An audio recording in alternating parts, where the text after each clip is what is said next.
नमस्कार दोस्तों, स्वागत है आप सबका Yadav education group YouTube channel में। दोस्तों, आज हम व्याकरण पर चर्चा करने वाले हैं। आज से पहले भी व्याकरण पर हमने एक दो वीडियो बनाए हैं, उसमें हमने चर्चा की है कि भाषा क्या होती है। भाषा पर चर्चा की है कि भाषा क्या होती है, भाषा में व्याकरण का क्या योगदान है, व्याकरण से भाषा पर क्या प्रभाव पड़ता है। और उसके बाद हमने व्याकरण के 3 भाग पढ़े थे। उनमें से एक भाग था वर्ण विचार, एक भाग था वर्ण विचार। और उस वर्ण विचार के अंतर्गत हमने पढ़ा था कि वर्ण के 2 भेद हमने किए थे। एक था स्वर, दूसरा था व्यंजन। वर्ण के 2 भेद किए थे, एक था स्वर, दूसरा था व्यंजन। फिर स्वर के बारे में पढ़े थे कि 11 स्वर होते हैं। उनमें से हमने स्वर के फिर 5 प्रकार और पढ़े थे कि मूल स्वर होते हैं, मानक स्वर होते हैं, प्रचलित स्वर होते हैं, प्रायोगिक स्वर होते हैं, वर्णमाला में स्वर होते हैं। इस प्रकार से पढ़ा था और कौन कौन सा क्यों होता है ये अपने पढ़ चुके हैं, जान चुके हैं। तो आज उससे आगे हम पढ़ रहे हैं और उससे आगे का जो हमारा टॉपिक है, जो बिंदु है, वो है स्वर के भेद। स्वर के भेद। इसलिए आज हम स्वर के भेद पढ़ने वाले हैं।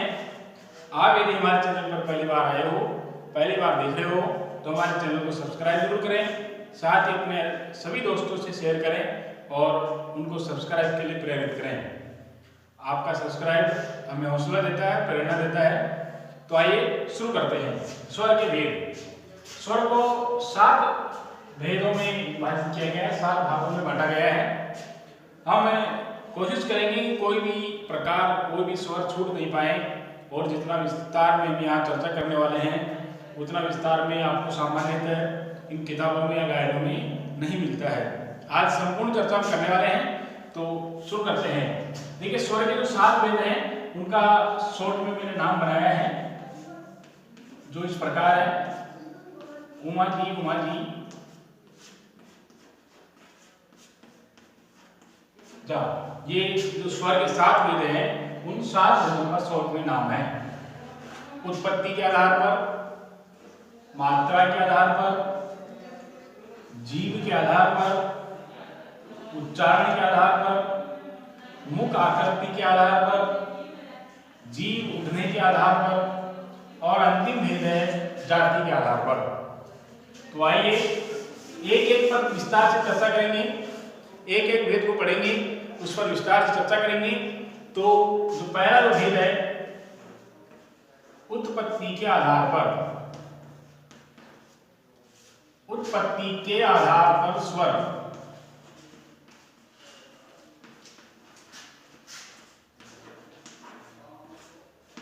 उत्पत्ति के आधार पर स्वर। तो देखिए, उत्पत्ति के आधार का मतलब है कि स्वरों की उत्पत्ति कहां से हुई, प्रारंभ में कितने स्वर थे, फिर इनको जोड़कर कौन कौन से स्वर बनाए गए, इस पर देखिए। तो उत्पत्ति के आधार पर स्वर के 2 भेद किए गए हैं। उत्पत्ति के आधार पर स्वर के 2 भेद किए गए हैं। पहला है मूल स्वर। पहला जो भेद है वह है मूल स्वर। उत्पत्ति के आधार पर स्वर के 2 भेद किए गए हैं, जिनमें से पहला है मूल स्वर और दूसरा है संधि स्वर। दूसरा है संधि स्वर। देखिए, उत्पत्ति के आधार पर स्वर के 2 भेद कर दिए हैं, मूल स्वर और संधि स्वर। मूल स्वर हम पहले भी पढ़ाए हैं। तो मूल स्वर थे 4। ये जो 4 स्वर हैं, इनको मूल स्वर कहा गया है और इनसे ही सारे जो दूसरे स्वर हैं, उन सबकी उत्पत्ति इन्हीं स्वरों से हुई है। इन 4 को मूल स्वर कहा गया है। और अब जो बच गए हैं, 11 थे स्वर, 11 में से 4 इधर आ गए, 7 बच गए हैं। उन 7 स्वरों को 2 भागों में बांटा है। जो 7 स्वर हैं उनको 2 भागों में बांटा है। पहला है वो है दीर्घ स्वर। पहला भेद है दीर्घ स्वर, तो दूसरा जो भेद है वो है संयुक्त स्वर।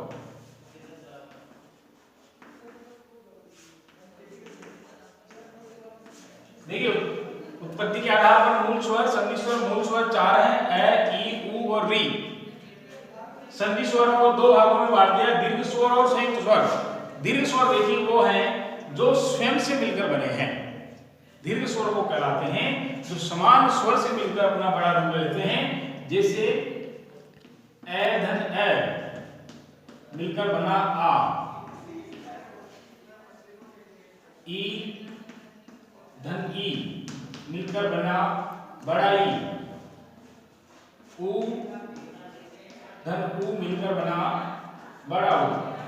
यानी कि ये जो तीन स्वर हैं आ, बड़ी ई, बड़ा उ, ये तीनों अपने समान स्वरों से मिलकर बने हैं, इसलिए इनको दीर्घ स्वर कहा है। प्रश्न आ जाए दीर्घ स्वर कितने हैं? देखिए दो चीजें इस बात को ध्यान रखना है कि यदि प्रश्न इस प्रकार से केवल ऐसा आए दीर्घ स्वर कितने हैं, दूसरा प्रश्न आए संधि के आधार पर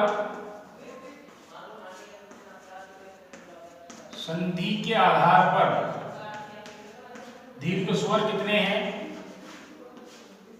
या तीसरा प्रश्न इस प्रकार है उत्पत्ति के आधार पर दीर्घ स्वर कितने। देखिए तीन प्रश्न बनाए हैं यहाँ पर।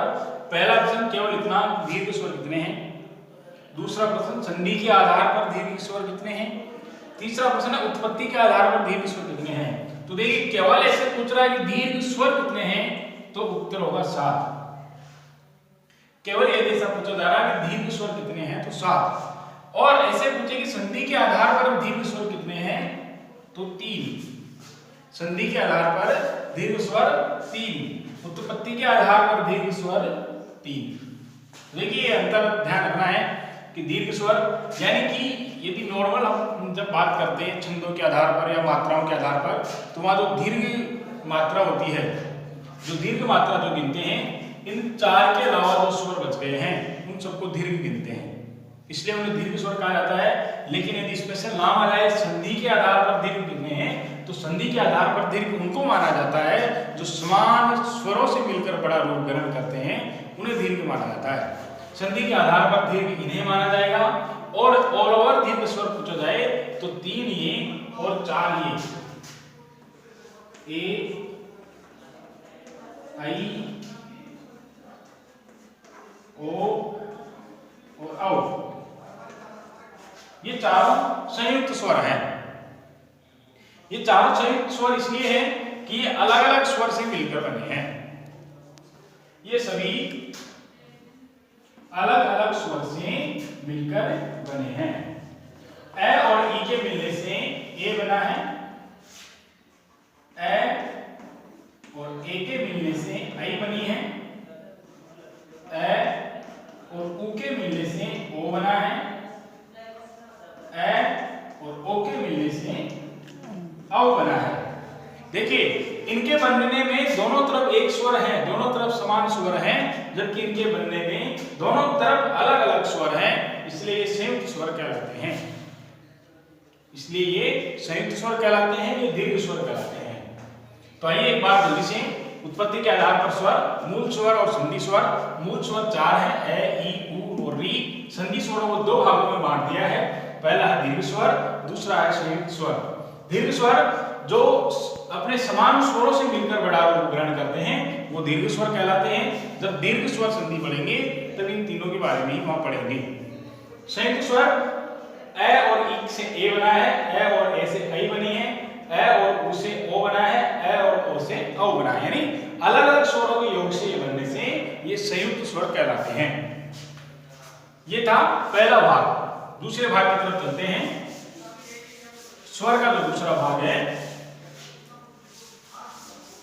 बहुत आराम से पढ़ेंगे, कोई जल्दीबाजी नहीं है कि जल्दी जल्दी सब कुछ पढ़ा देंगे।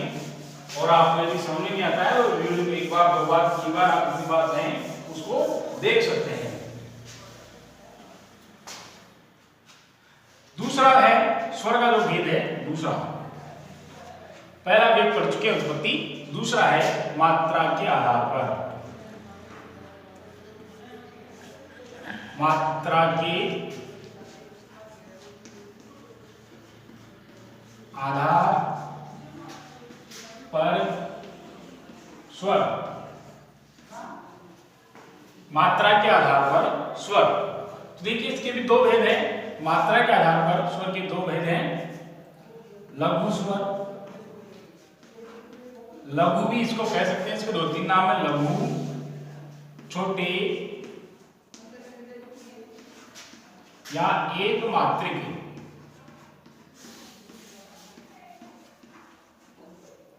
देखिए एक ही भेद के नाम है ये, लघु भी कह सकते हैं, छोटे भी कह सकते हैं, एक मात्रिक भी कह सकते हैं।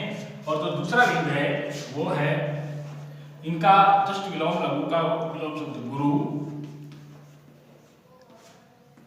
बड़े या द्विमात्रिक।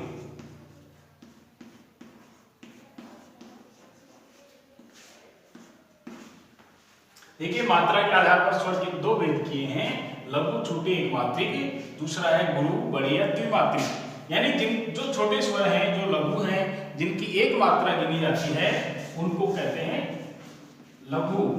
ए, ई, उ और री, ये चारों स्वर छोटे हैं, इनकी एक मात्रा गिनी जाती है।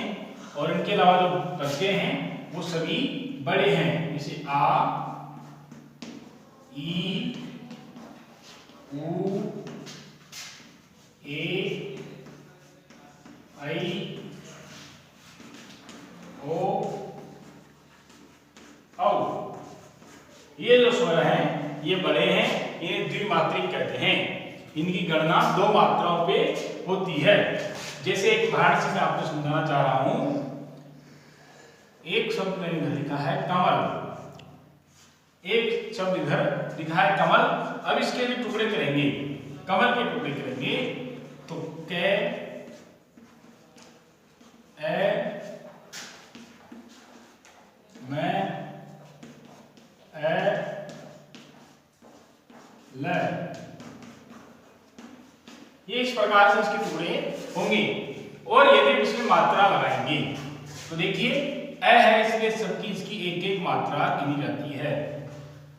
देखिए एक मात्रा वाला स्वर इसमें है, ए है, सब में ए स्वर मिला हुआ है, इसलिए इसकी मात्रा एक लगाएंगे। जैसे ऊपर से यहां से एक शब्द लेते हैं आधार, तो देखिए इसमें आ की मात्रा लगी हुई है। आ को गुरु, बड़ा या द्विमात्रिक कहते हैं। तो जहां पर आ की मात्रा है वहां दो लगाएंगे और दो को इसे इस प्रकार एस की तरह दर्शाते हैं। तो ये दो मात्रा और ये इसमें ए है, इसलिए एक मात्रा। इस कमल शब्द में कुल 3 मात्राएं हैं और इस आधार शब्द में कुल 5 मात्राएं हैं। और उस 5 देखिए वर्ण इसमें भी 3 ही है, इसमें भी 3 ही है, लेकिन मात्रा इसमें सब में एक ही है, इसलिए एक गिनी जाएगी। इसमें 2 वर्णों में मात्रा आकी है, इसलिए इसको 2 गिना गया है। 2 2 4 1 5। तो इस प्रकार से मात्रा 1 और 2 होती है।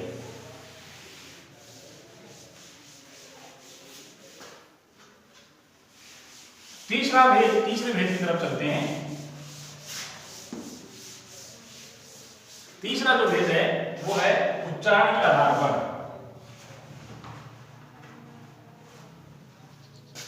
तीसरा भेद है स्वर का उच्चारण के आधार पर। देखिए बहुत सारी नई नई चीजें आपके सामने आने वाली है। उच्चारण के आधार पर,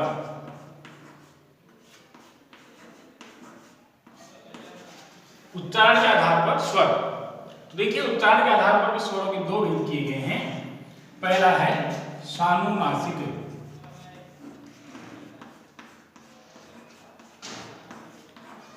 सानुनासिक, और दूसरा है निर्नुनासिक।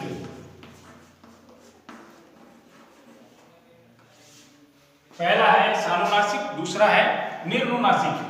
देखिए सबसे पहले तो इनके नाम को समझते हैं, इनके नाम को समझते हैं। देखिए कई जगह कुछ नाम आते हैं जो मैं इधर लिखा हूं अनुनासिक।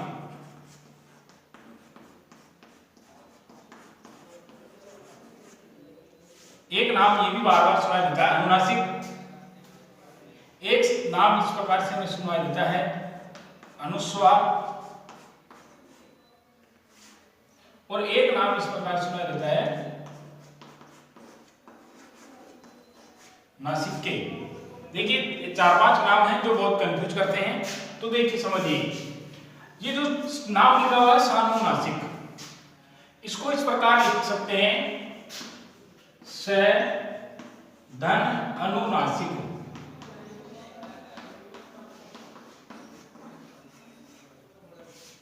स धन अनुनासिक, स का अर्थ था साथ, अनुनासिक यानी वे वर्ण या वे स्वर जो जिनका उच्चारण करते समय हवा थोड़ी सी नाक से भी निकलती हो। अनु का अर्थ पीछे, नासिक यानी नाक से, यानी मुंह से तो हवा निकलेगी, अगर मुंह से हवा निकलेगी नहीं तो उच्चारण होगा ही नहीं। तो मुंह से हवा निकलती है, पर कुछ हवा का जो भाग है वो नाक से भी निकलता है, उनको कहते हैं अनुनासिक। यानी वे वर्ण वे स्वर जिनके उच्चारण में हवा मुंह के साथ साथ या मुंह के से निकलने के बाद नाक से भी निकलती हो, उन्हें कहते हैं अनुनासिक। अब देखिए इसके आगे हमने शब्द जोड़ दिया स, स का अर्थ होता है साथ में, यानी देखिए अनुनासिक शब्द या सानुनासिक शब्द दोनों एक ही हैं। देखिए यहां जो मैंने अनुनासिक लिखा है इसको अनुनासिक लिखो या सानुनासिक लिखो, बात एक ही है।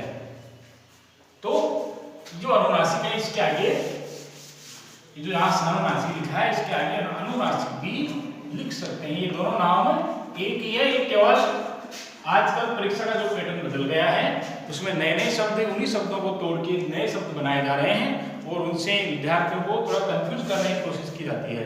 तो शब्दों पर ध्यान दीजिए, उनको किस प्रकार से तोड़ के बनाया गया है, जोड़ के बनाया गया है। शब्द वही है लेकिन उनको घुमा कर रख देते हैं। तो देखिए यह शब्द यहां से हटा देते हैं क्योंकि ये दोनों चीज एक ही है। अब तीसरा यहां लिखा हुआ है अनुस्वार। देखिए अनुस्वार उनको कहा गया है जो पंचम वर्ण है,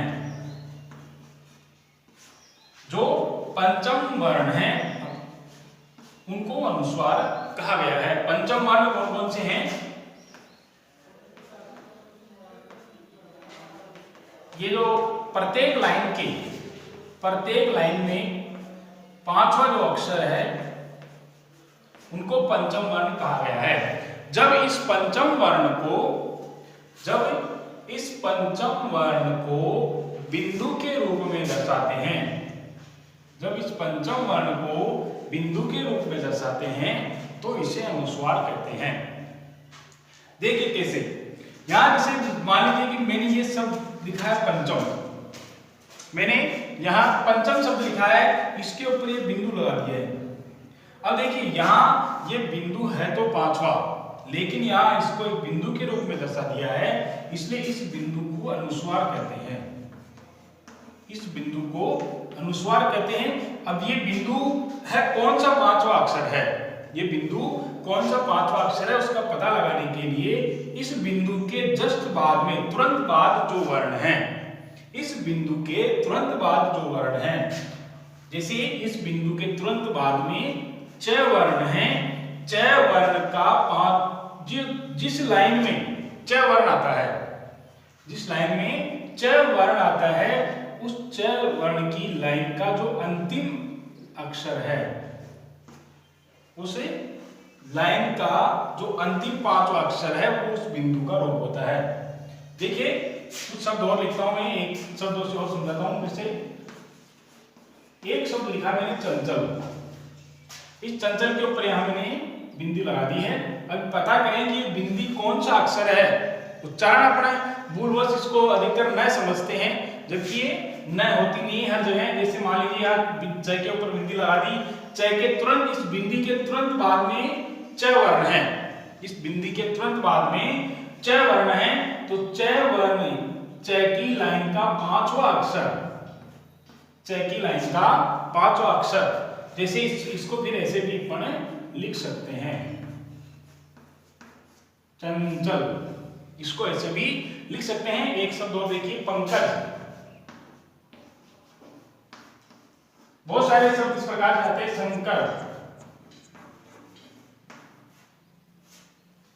देखिए, यानी कि इस बिंदी के तुरंत बाद में जो वर्ण है उस वर्ण का जो पांचवा अक्षर है वही वो बिंदी है।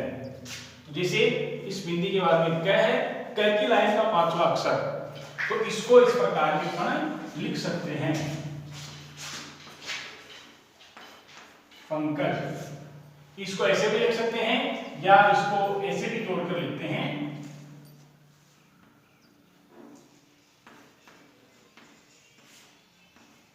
इसको ऐसे भी लिखते हैं। तो ये जो बिंदी को इस पांचवें वर्ण को बिंदी के रूप में दर्शाते हैं उसे अनुस्वार कहते हैं। अब देखिए, एक बिंदी यहां भी आती है, जैसे नहीं शब्द लिखा, जैसे नहीं शब्द लिखा, इसके यहां बिंदी लगा दी, नहीं शब्द लिखा और इसके यहां बिंदी लगा दी, तो इसका मतलब ये नहीं है कि ये जो बिंदी है वो अनुस्वार है। इसका मतलब ये नहीं समझें कि ये जो बिंदी है वो अनुस्वार है। जहां पर बड़ी ई या छोटी ई की मात्रा लगी हुई है, ए आई ओ की मात्रा लगी हुई है, उसके बाद में जो बिंदी लगी हुई है वो बिंदी अनुस्वार नहीं होते, हमेशा चंद्र बिंदु होती है। तो देखिए, इसको भी समझेंगे जब सानुनासिक अनुनासिक पढ़ेंगे। तो अनुस्वार समझ में आ गया है कि प्रत्येक लाइन का जो पांचवा अक्षर है, व्यंजन की प्रत्येक लाइन का जो पांचवा अक्षर है, जैसे क की लाइन है, क की लाइन का पांचवा अक्षर में च है, च की लाइन का ये ट है, अण, त है, न, और प की लाइन है इसका म। यानी प्रत्येक लाइन का जो पांचवा अक्षर है उसको जब बिंदी के रूप में लिखते हैं तो वो अनुस्वार कहलाता है। और इन्हीं जो पंचम वर्ण है, जब इनका उच्चारण, जब इनको बिंदी के रूप में नहीं लिखकर इस प्रकार पूरे रूप में लिखते हैं, इनको बिंदी के रूप में नहीं लिखकर पूरे रूप में लिखते हैं, तब ये नासिक के कहलाते हैं। तब ये नासिक के कहलाते हैं। देखिए, दो बातें मैंने बताई है, जब पंचम वर्ण को बिंदी के रूप में लिखा जाएगा तो अनुस्वार कहलाएंगे, पंचम वर्ण को जब इसी रूप में लिखा जाएगा तो वो नासिक के कहलाएंगे। चलिए अब इन दोनों शब्दों पर चर्चा करते हैं, निर्नुनासिक और सानुनासिक।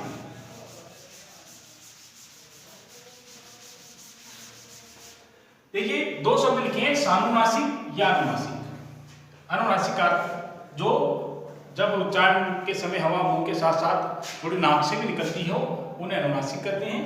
और अनुनासिक की पहचान है कि अनुनासिक के ऊपर चंद्र बिंदु लगी होती है। अनुनासिक यदि कोई है तो उसके ऊपर चंद्र बिंदु लगाकर उसको दर्शाते हैं।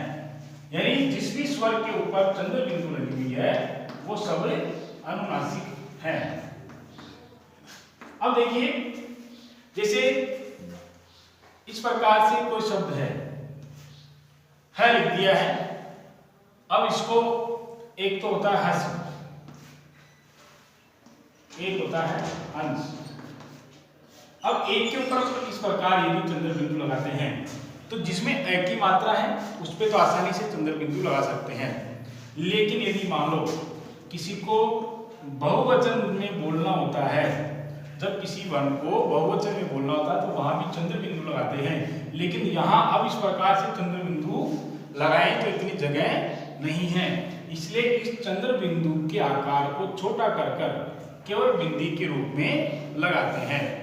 अतः ऐसा समझिए कि जहां नहीं या जो अपन ऐसे शब्द लिखते हैं उनके साथ जो बिंदी लगाते हैं तो वो अनुस्वार नहीं है, वो चंद्र बिंदु है। लेकिन यहाँ पर इतनी जगह नहीं है कि इतना ऐसे चंद्र बिंदु लगाएं, इसलिए चंद्र बिंदु के इस चंद्र को हटाकर केवल बिंदु लगाते हैं। पर ये बहुवचन को दर्शाने वाली बिंदी है, ये कोई पांचवा अक्षर नहीं है, ये केवल बहुवचन को दर्शाने के लिए बिंदी लगाई जाती है। जैसे देखिए, बिंदियां बहुत प्रकार से लगाते हैं अपन कि एक अक्षर जैसे क, एक बिंदी लगाते हैं यहाँ, एक बिंदी जैसे अक्षर अंग, एक बिंदी लगती है यहाँ, एक अक्षर यही है एक बिंदी लगती है यहाँ, एक अक्षर ये है और एक बिंदी लगती है यहाँ। देखिए अलग अलग प्रकार से बिंदियां लगती है, लेकिन सब बिंदियों का अलग अलग है।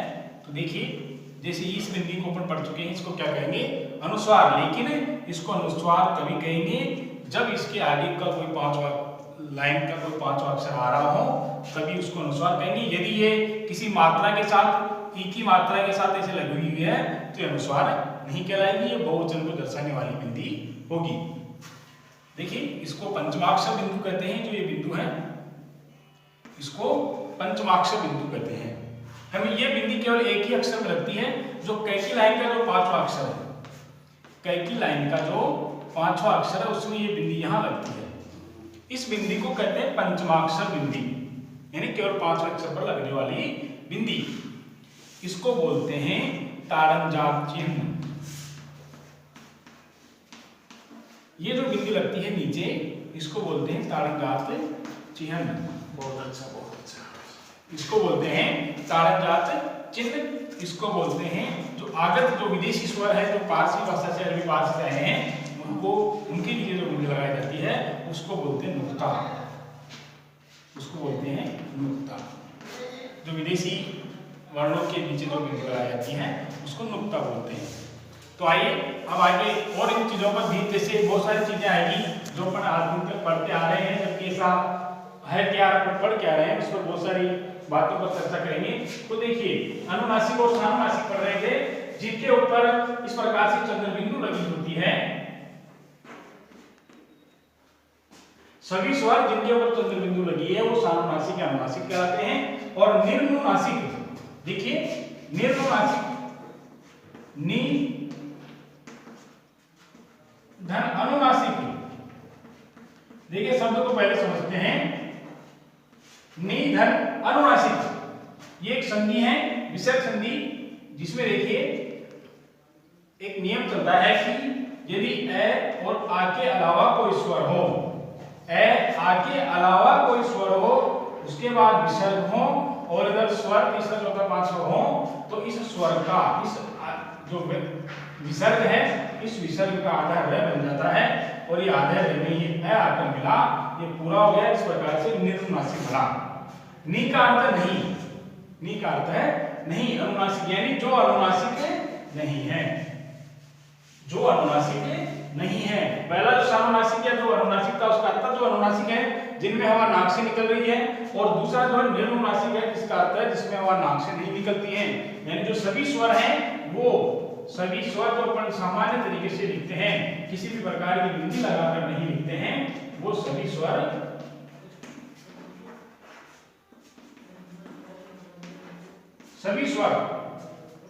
सामान्य तौर पर जो सभी स्वर लिखते हैं, ए आ ई, परंतु उन पर कोई चंद्र बिंदु नहीं होगी, वो कहलाएंगे निर्नुनासिक। और सानुनासिक और अनुनासिक जिनके ऊपर चंद्र बिंदु लगी है वो कहलाएंगे सानुनासिक या अनुनासिक। देखिए नाम में कंफ्यूज नहीं होना है। सानुनासिक या निर्नुनासिक बात, सानुनासिक या अनुनासिक बात एक ही है। सानुनासिक हो या अनुनासिक हो बात एक ही है। अनुस्वार जब बिंदी के रूप में पंचम वर्ण को लिखा जाता है तो अनुस्वार कहलाता है। जब पंचम वर्ण को पंचम वर्ण रूप में लिखा जाता है तो ये नासिक कहलाता है। चलिए अब चौथे भेद की तरफ चलते हैं।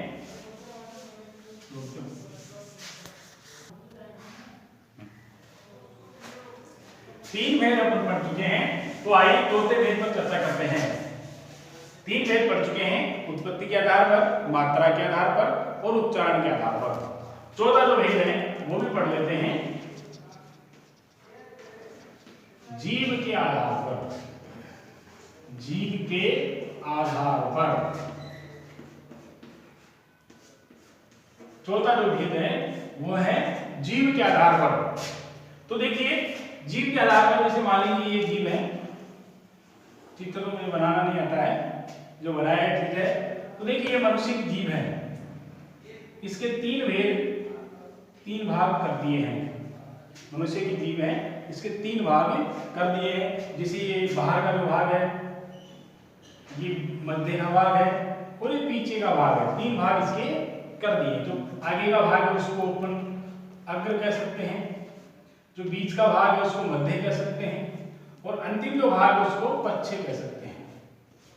देखिए जीभ के आधार पर 3 बना दिए हैं, अग्र मध्य और पश्चे। जीभ है और जीभ को 3 भागों में बांट दिया है, अग्र मध्य और पश्चे। देखिए यही 3 भाग है जीभ के आधार पर। पहला है अग्र भाग यानी आगे का भाग, दूसरा है मध्य यानी बीच का भाग, और तीसरा है पश्चे यानी पीछे का भाग। 3 भाग बना दिए हैं। तो देखिए अब इसमें केवल एक याद रखना है कि जो अ है, सबसे पहले जो अ आता है वो बीच में आता है। जो अ है वो बीच में आ जाता है। ये ध्यान रखना है कि जो अ स्वर है वो मध्य स्वर है। ये ध्यान रखना। बाकी जो अपने आप अभी आपको समझ में आ जाएगी कैसे आएगी। केवल ये एक बात ध्यान रखने योग्य है, अ मध्य स्वर है। अब देखिए ये 3 नंबर पे लिखा हुआ है, 3 नंबर पे लिखा हुआ क्या, पश्चे जो लिखा हुआ है। अब देखिए ऐसे कौन से स्वर हैं जिनको लिखने के लिए इसे 3 जैसा बनाना पड़ता है। जैसे एक अ था, अपन पहले छोड़ चुके हैं। अ के अलावा अब ऐसे कौन से स्वर बच गए जिनको बनाने के लिए 3 लिखना पड़ता है। तो देखिए एक तो हो गया आ, यानी जिनको लिखने के लिए 3 बनाना पड़ता है वो सब तीसरे भाग में आ जाएंगे। तो जैसे अ आ गया, आ उ और बड़ा उ। देखिए ये 3 ही हैं जिनको बनाने के लिए 3 जैसा बनाना पड़ रहा है, और ये तीनों हैं। और एक आ था जिसको अपन ने पहले ही मध्य में ले लिया है। अब देखिए 4 स्वर अपने पास आ चुके हैं। अ को मध्य में ले लिया है, और अ के अलावा जो 3 बना रहे हैं उन सबको 3 में ले लिया है। और अब जो बच गए हैं वो सभी अग्र में हैं। ई, बड़ी ई, ए, आई, ओ, ए, आई। अब देखिए अभी 3 के साथ साथ कोई भी हैं जिनको शायद हम भूल रहे थे। ओ बनाने के लिए भी तो 3 बनाना पड़ता है। एक और है औ। देखिए जैसे ही लिखते तुरंत याद आ गया कि इसमें तो 3 बनाना पड़ रहा है, और 3 बनाना पड़ रहा है इसका मतलब वो तो इधर आएगा। यदि अपन भूल भी जाएंगे तो लिखते ही तुरंत, जैसे मैं भूल गया पर जैसे यहाँ मैंने ओ लिखना लगा तो मुझे पता चल गया कि इसमें तो 3 बन रहे हैं, 3 बन रहे हैं, इसका मतलब यहाँ नहीं आएगा, ये यहाँ आएगा। तो देखिए जो कुछ छोटी छोटी बातें हैं इनको यदि हम ध्यान रखेंगे तो आसानी से इनकी पहचान कर सकते हैं कि कौन सा अग्र है, कौन सा मध्य है और कौन सा पश्चे। क्योंकि हर परीक्षा में इनसे संबंधित एक प्रश्न जरूर आता है। तो और इसमें सबसे ज्यादा कंफ्यूज इसी प्रकार से होते हैं कि कौन सा अग्र था, वो अपन ऐसे रटने में फिर इधर, क्योंकि कितना रटेंगे, अपन स्वरों के 7 भेद पढ़ रहे हैं तो प्रत्येक भेद में सारे स्वर आएंगे, सारे स्वर इधर से इधर मिक्स हो जाएंगे। इसलिए यदि छोटी छोटी बातें ध्यान रखी जाए तो इनको आसानी से लिखा जा सकता है, आसानी से समझा जा सकता है। कि जैसे अ ध्यान रखना है कि अ मध्य स्वर है, और फिर उनके अलावा जिन जिन स्वरों को लिखने में 3 बन रहे हैं वो सब तीसरे यानी पश्चे में आएंगे। तो जैसे आ है, उ है, बड़ा उ, ओ और औ, ये अपने आप इसमें पश्चे में आ गए।